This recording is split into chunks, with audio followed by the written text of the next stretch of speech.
तुम्हारे सारे त्योहार खाने पीने के हैं। मुहर्रम पे खिचड़ा, रबीउल अव्वल में बिरयानी, 11वीं में बड़े पीर साहब के नाम पर बिरयानी की डेग, रजब में कूंडे, शाबान में हलवा, रमजान में तो पूछो मत। आप ही के इलाके का है ना एक मौलवी झारखंडी, मान लिया ना। अरे हम लोग भी तो वही कहते थे, लेकिन अब मान लिया ना। क्या कहता है वो? हमसे पूछते हैं हलवा कौन किताब में है। अरे हलवा किताब में नहीं होता, हलवा कढ़ाई में होता है। अरे अल्लाह के बंदे, यही तो हम पूरी जिंदगी कहते आए हैं कि तुम्हारे पास किताब और सुन्नत की कोई दलील नहीं है हलवे की। वो खुद कहता है तुम ढूंढते रहो किताब में, हम खाते रहेंगे कढ़ाई। वो कोई मौलवी तो है नहीं, अरबी मदरसे का एक क्लास भी नहीं पढ़ा हुआ है। वो तो कपिल शर्मा समझ लो, या पाकिस्तान का उसको वो उमर शरीफ समझ लो, बस। इससे ज्यादा उसकी कोई हैसियत नहीं। उसको इसीलिए बुलाते भी हैं। पटाखे के बारे में क्या बोलता है आप तो जानते ही है कि अगर शादी में पटाखा बजाना सुन्नत होता तो हम पटाखा थोड़ी, हम तो बम लेके जाते, बम समधी के घर में छोड़ देते, डायरेक्ट जन्नत। अब इससे बड़ा मजाक और क्या हो सकता है? तो मेरे भाइयों, अब लोग मानने लगे हैं कि हम जो हलवा खाते हैं उसकी किताबों सुन्नत में कोई दलील नहीं है, वो कढ़ाई है। तो ये तो हम पहले ही कहते हैं कि तुम्हारे सारे त्योहार खाने पीने के हैं। मुहर्रम पे खिचड़ा, जिंदगी भर सब खाओ, और जब तक जिंदा रहो पीर बन के मुरीद से खाओ, और जब मुरीद के यहां कोई मर जाए तो मरने वाले के नाम पे भी खाओ। वो मर गया, हाँ, अब उसकी आत्मा को शांति नहीं मिलेगी। तीजा कर, 10वां कर, 20वां कर, 40वां कर, और बेगैरत 40वां भी खाने के बाद कहता बरसी कर, हर साल खिला मरने वाले के नाम पे। मेरी एक चचेरी बहन की शादी हुई है जसवंत नगर, इटावा से थोड़ी दूर है मैं, और वो वहां एक भी अहले हदीस नहीं है। टोटल पूरे लोग टीटीएस। टीटीएस की फुल फॉर्म आप जानते ही होंगे, बताने की जरूरत नहीं। अरे बता देता हूं, किसी के बाप का क्या जा रहा है। टनाटन सुन्नी। तो एक बार वहां कोई गमी हो गई तो मैंने जोर दिया घर वालों ने कि जाओ बेटा चले जाओ, वहां दूर के रिश्ते, तुम्हारी बहनी लगती है वो, चले जाओ। तो मैं गया, आपने कहा चलो जाने में क्या, आयादत तीमारदार वो उसमें जाने में कोई दिक्कत नहीं है। चला गया मैं, गया तो क्या देखा हूं, वहां एक ऊंची पगड़ी बांधे, लंबा चौड़ा मोटा ताजा एक मौलवी पहले से लेटा हुआ है, विराजमान है। तो हम जाके अपने बहन के यहाँ बैठ गए। वो पानी वानी चाय वाय बना के लाने लगी, और हम दूसरे ड्रेस में थे, टोपी ओपी नहीं पहने हुए थे।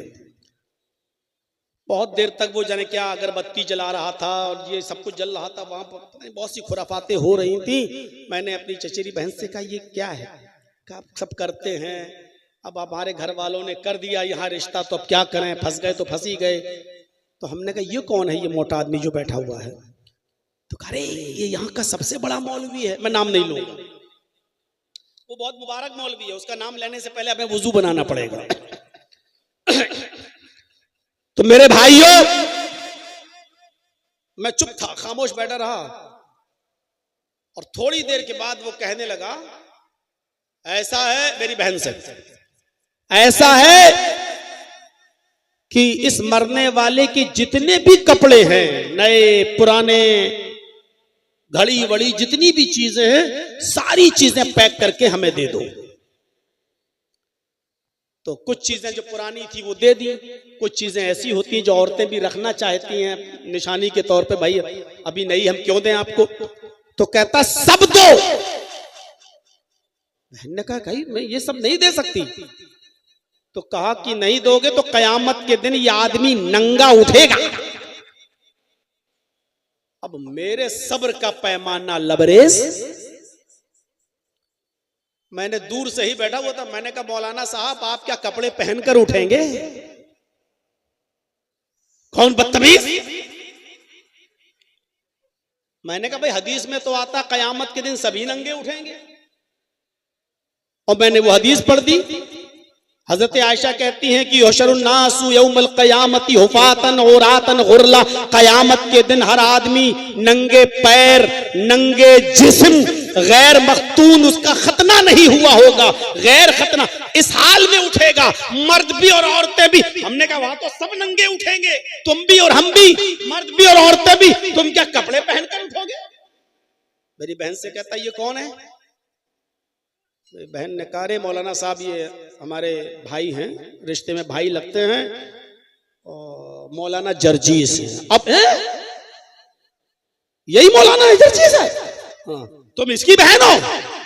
कसम खुदा की उठा और सब कुछ छोड़ छाड़ के भाग गया। कहता हम कबूल ही नहीं कर सकते ये। जब वो जाने लगा तो मैंने कहा मौलाना साहब जो अब तक खा चुके हो, पेट में पहुंच चुका, वो कैसे निकालोगे? जो खा चुके हो, जो अभी तक ठूस लिया है, अपने पेट में भर लिया है, 2 घंटे से बैठ कर यहां, वो अब क्या करोगे? अब वो बहन के जितने रिश्तेदार थे वो उस घर के सब हमारे ऊपर टूट पड़े, तुम आए और हमारे मौलाना साहब को आपने भगवा दिया है, ये कर दिया, वो कर दिया, बताइए हैं?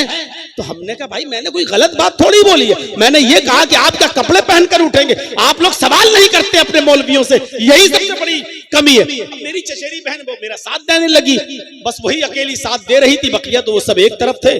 मैंने मौके की नजाकत को समझा, मैंने कहा जल्दी से यहां निकल जाओ, वही अच्छा है। तो मेरे भाइयों थोड़ी देर बैठा और उसके बाद में हम चले आए। मेरे बताना ये मेरा मकसद है कि मरने के बाद भी नहीं छोड़ती है ये कौम, मरने के बाद भी। नबी अकरम ने मुआशरे को पाक और साफ कर दिया, उस बच्ची तक से कह दिया कि वो चीज पढ़ो जो पहले पढ़ रही थी, ये छोड़ दो। ये अकीदे की इस्लाह होती है। अकीदे मैं कहीं भी भाग जाऊं, कितनी दूर चला जाऊं, लेकिन आऊंगा वहीं जहां पर मैंने बात छोड़ी थी।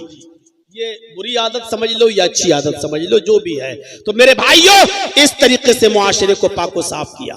अरब की सरजमीन पर ये हाल था नबी अकरम सल्लल्लाहु अलैहि वसल्लम के आने से पहले। मेरे भाइयों की जो औरत बेवा हो जाती थी उसका निकाह नहीं होता था, निकाह नहीं होता। अल्लाह के नबी जनाब मोहम्मद रसूलुल्लाह ने 25 साल की उम्र में, जबकि अभी नबी भी नहीं बने थे, 40 साल की औरत खदीजा से शादी की। और खदीजा कौन थी? बेवा। उनके 2 शौहर इंतकाल कर चुके थे। खदीजा ने कहा था कि अब मैं शादी नहीं करूंगी, इसलिए कि मैं जिससे शादी करती हूं मेरा पति मर जाता है।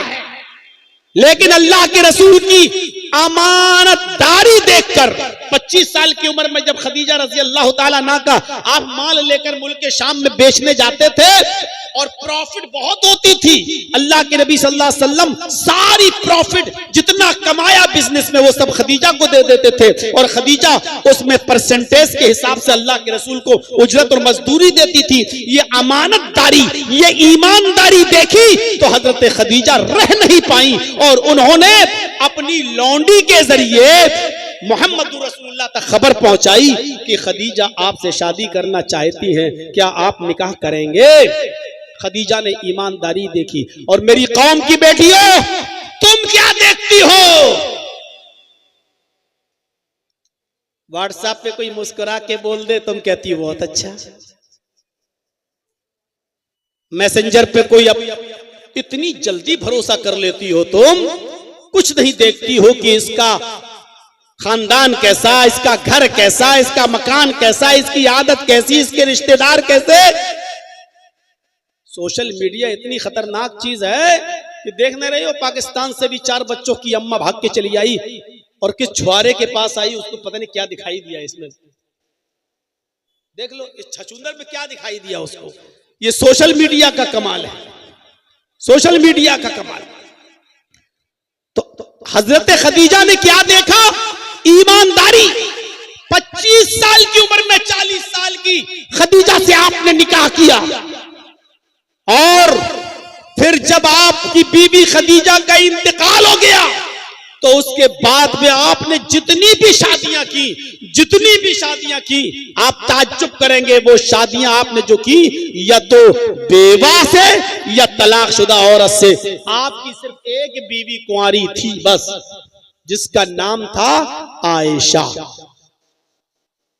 आयशा के अलावा जितनी भी बीवियां थी, हफ्सा जो उमर की बेटी थी, उनका शौहर खुनैस जंगे बदर में जख्मी हो गए थे और बाद में जख्मों की ताप न ला सके, इंतकाल कर गए। तो आपने खुनैस की बीवी उमर की बेटी हफ्सा से निकाह किया, वो बेवा थी। आपने सफिया से निकाह किया, वो भी मेरे भाइयों एक जंग में गिरफ्तार करके लाई गई, कैदी बनकर लाई गई, हिस्से में नबी की आई, लौंडी बनी, आपने आजाद कर दिया। फिर उसके बाद में आपने उनको अपने निकाह में ले लिया। हजरत सफिया से आपने निकाह किया। खदीजा के अलावा मैमूना, वो भी आपकी बीवी जो थी वो बेवा।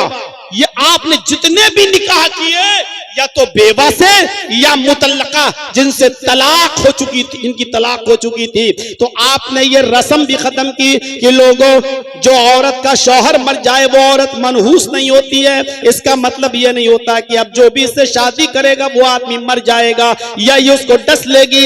आपने इस बुरी रस्म को खत्म करने के लिए खुद आपने हजरत खदीजा से पहले निकाह किया, फिर आपने सफिया से किया, हफ्सा से किया, मैमूना से किया, आपने ये निकाह भी किए। एक और रस्म थी अरब के अंदर। वो रस्म क्या थी? मुंह बोले बेटे की बीवी को अपनी बहू समझना। जैसे हमने किसी को अपना बेटा बना लिया, है नहीं मेरा बेटा, लेकिन अपना बेटा उसको हमने बेटा मान लिया, चलो ये मेरा बेटा है, हम उसको खिलाए, हम उसको पिलाए, हम उसको अपने पास रखे हुए हैं। अब उसकी शादी भी हमने कराई, अब उसकी बीवी को हम अपनी बहू समझ रहे हैं। और अरब का यह अकीदा था, रस्म, कि उससे शादी नहीं कर सकता है उस लड़के का मुंह बोला बाप। ज़ैनब का निकाह अल्लाह के नबी सल्लल्लाहु अलैहि वसल्लम ने ज़ैद इब्ने हारिसा से कराया था। जानते हैं ना, ज़ैद जो हजरत खदीजा के गुलाम थे, और जब अल्लाह के नबी ने हजरत खदीजा से शादी की तो हजरत खदीजा ने ज़ैद को अल्लाह के नबी को दे दिया। और ज़ैद अल्लाह के नबी के इतने करीब थे कि जब ज़ैद के बाप और चचा ज़ैद को लेने आए, कहा अल्लाह के नबी मेरा बेटा आपके पास है। आपने कहा कौन? कहा ज़ैद, हम उसको लेने आए, आप मुंह खोलिए, आपको कितना पैसा चाहिए, हम पैसा देने के लिए तैयार हैं, लेकिन मेरा बेटा मुझे दे दो। अल्लाह के नबी ने कहा नहीं, आपका बेटा अगर है और आपके साथ जाना चाहता है और आपको अगर पहचान लेता है तो मैं उसको छोड़ने के लिए तैयार हूं, मेरी तरफ से कोई बंदिश नहीं होगी। आपने बुलाया, ज़ैद इधर आओ। ज़ैद आए। आपने कहा ये पहचानते हो ये कौन है? ज़ैद ने कहा ये मेरे बाप हैं, ये मेरे चचा हैं।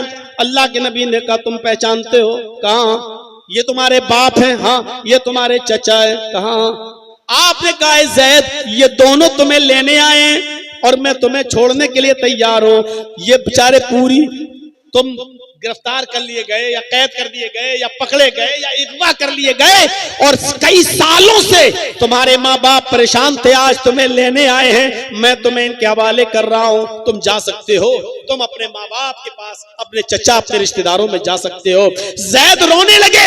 अल्लाह के नबी ने कहा क्यों रो रहे हो? कहा अल्लाह के नबी मैं आपको छोड़कर नहीं जाऊंगा। तब बाप ने कहा बेटा तू गुलाम बनकर रहेगा, मैं तुझे आजाद कराने आया, मैं लेने आया, और तू कह रहा है कि मैं मोहम्मद के पास रहूंगा, तू आजादी पर गुलामी को तरजीह देता है।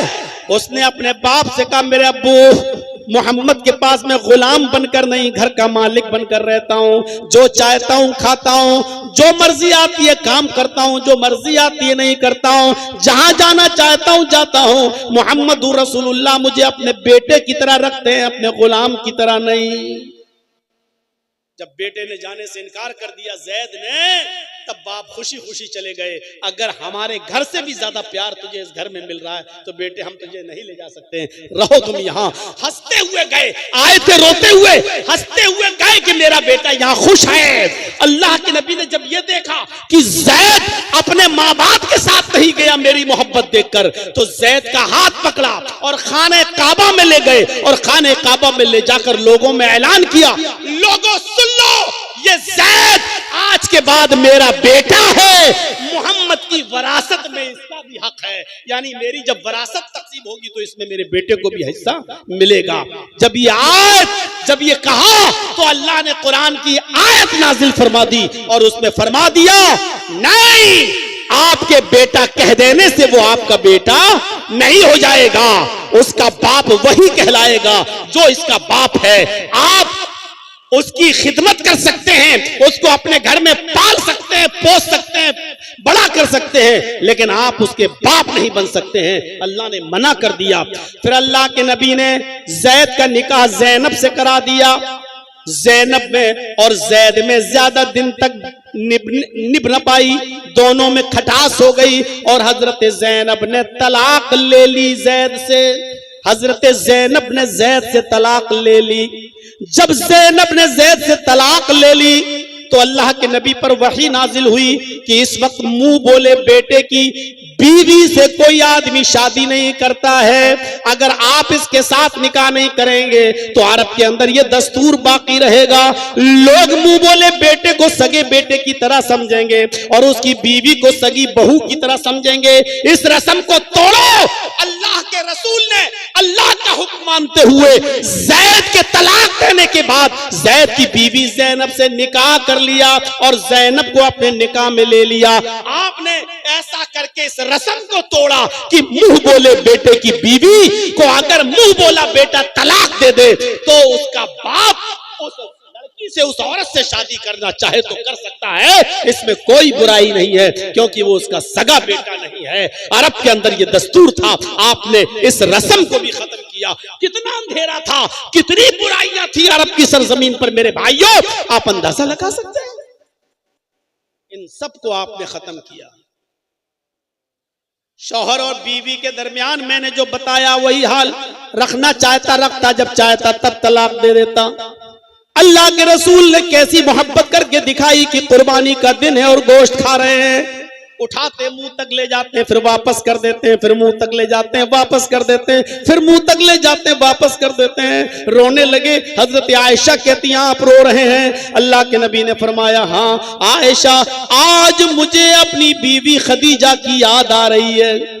आज खदीजा जिंदा होती तो आज कुर्बानी के दिन वो भी मेरे साथ बैठी होती और खाना खाती। हजरत आयशा कहती हैं, उस बूढ़ी औरत को आप याद करते हैं जो 66 साल की उम्र में मर गई, इस दुनिया से चली गई, इंतकाल कर गई। आए अल्लाह के नबी, उस 66 साल की बूढ़ी औरत को आप याद करते हैं और हम जवान औरतें आपकी खिदमत में मौजूद हैं, आप हमसे फायदा उठाइए, आप उस बूढ़ी औरत को क्यों याद करते हैं? अल्लाह के नबी ने फरमाया, आयशा खामोश, तुम नहीं जानती हो, तुम नहीं जानती हो खदीजा कौन थी। तुम खदीजा का मुकाबला करना चाहती हो, नहीं कर सकती हो। खदीजा खदीजा थी और आयशा आयशा है, खदीजा की तरह तुम नहीं बन सकती हो। आयशा जब सारी दुनिया मोहम्मद को झुठला रही थी तो खदीजा अकेले मोहम्मद की तस्दीक कर रही थी। जब सारी दुनिया मोहम्मद के नबी होने का इनकार कर रही थी तो खदीजा अकेले अशहदु अल्ला इलाहा इल्लल्लाह व अशहदु अन्ना मुहम्मदन अब्दुहु व रसूलुहु पढ़ रही थी। जब सारी दुनिया मोहम्मद को पत्थर मार रही थी और मेरा सर फट रहा था, खून मेरे माथे से, पेशानी से टपक रहा था, तो अकेले खदीजा अपने सर का दुपट्टा फाड़ कर मेरा खून साफ कर रही थी। मेरा खून साफ करके मुझे ढारस दे रही थी और तसल्ली दे रही थी। आयशा, तुम खदीजा का मुकाबला नहीं कर सकती हो, खदीजा खदीजा है और आयशा आयशा है। इस तरीके से आप अपनी बीवी खदीजा के साथ रहे, इस तरीके से आपने रोल अदा किया। मेरे भाइयों, हजरत आयशा से भी मोहब्बत की इंतहा थी, इतनी इंतहा थी, इतनी इंतहा थी कि हजरत आयशा के ऊंट को छोड़कर आप सफिया के ऊंट पर सवार हो गए। पता नहीं था, सफिया ने हजरत आयशा से अपना ऊंट बदल लिया। तुम्हारा ऊंट कमजोर है और तुम्हारे ऊंट पर अल्लाह के नबी बैठते हैं, ऐसा करो कि ये ऊंट मुझे दे दो और मेरा अच्छा वाला ऊंट तुम ले लो, क्योंकि ये ताकतवर है, तुम दोनों बैठते हो ना, तो इस ऊंट को ले लो। अल्लाह के नबी जब आए तो आपने समझा ये ऊंट आयशा का है और आयशा ने सफिया का ऊंट ले लिया, सफिया की ऊंट पर बैठ गए। आपने कहा सफिया तुम, ये तो आयशा। कहा नहीं, हमने ऊंट चेंज कर लिया है। अच्छा चलो कोई बात नहीं, आधी दूर इनके साथ आए, अब आधी दूर तुम्हारे साथ चल देते हैं। आप सफिया के साथ चले, जबकि बारी थी हजरत आयशा की। हजरत आयशा को इतनी देर की जुदाई बर्दाश्त नहीं हुई, जब मकाम पर पहुंची तो जंगल में चली गई, जंगल में चली गई। बुखारी की रिवायत, जंगल में जाने के बाद एक सुनसान खेत में, एक हरे भरे खेत में घास में उन्होंने अपना पैर डाल दिया और पैर दाखिल करने के बाद कहा अल्लाहुम्मा सल्लिद अलैया करबन औ हय्यतन, आय अल्लाह आसमान से कोई, आय अल्लाह इस खेत में, इस झाड़ी में कोई सांप भेज दे या कोई बिच्छू पैदा कर दे, तल्दिगुनी, जो मुझे डस ले, जो मुझे काट ले और उसके जहर से मैं मर जाऊं। हुआ रसूलु कला अकूलु लहू शैया, वो तेरे नबी है, मैं उनकी शान में कुछ नहीं कह सकती। यानी मेरे ऊंट के बजाय सफिया के ऊंट पर बैठ गए, मेरी बारी की है और फिर भी आप दूसरी बीवी के ऊंट पर बैठ गए, मैं ये जुदाई बर्दाश्त नहीं कर सकती। इतनी मोहब्बत की हजरत आयशा सिद्दीका को अल्लाह के रसूल से ये मोहब्बत करना सिखलाया था, अल्लाह के रसूल ने ऐसा प्यार करना सिखलाया था। मोहम्मदुर रसूलुल्लाह ने रूह फूंकती प्यार की, मोहम्मदुर रसूलुल्लाह सल्लल्लाहु अलैहि वसल्लम ने।